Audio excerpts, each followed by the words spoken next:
Hi friends, TMA টুকটাক থেকে চলে এসেছি। তো আজকে আমার শরীরটা ভালো না বলে তোমাদের দাদাভাই চিংড়ি মাছগুলো ছাড়িয়ে দিচ্ছে। তোমরা জানোই কদিন ধরে ভীষণ অসুস্থ, তো আজকে একটু বেশি অসুস্থ। রান্না আমিই করব, কারণ ওরা অন্য কারোর হাতে রান্না অত পছন্দ করে না, যেটুকু করি আমিই করি। তো এই যে চিংড়ি মাছগুলো আবার সাজিয়েছে, এই যে ছাড়াবার পরে আমি দেখিয়ে দিয়েছি কিভাবে করতে হবে, কালোগুলো ফেলতে হবে এভাবে। তো করেছে, এবার সেগুলো দেখাচ্ছে তোমাদের। কাজ করেছে বলে কথা। তারপরে সর্ষে পোস্ত বাটা দিয়ে তিন্নি খেতে চেয়েছিল চিংড়ি মাছটা, তো সেটাই করেছি।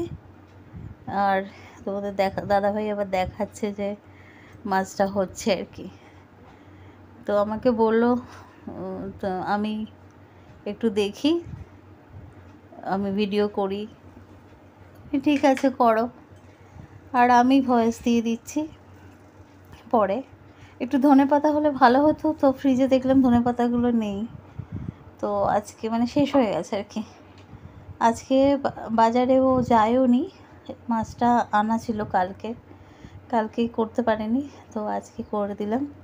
এটাই থাকলো, ভালো লাগলে একটা লাইক, শেয়ার, কমেন্ট আর সাবস্ক্রাইব করো। টাটা।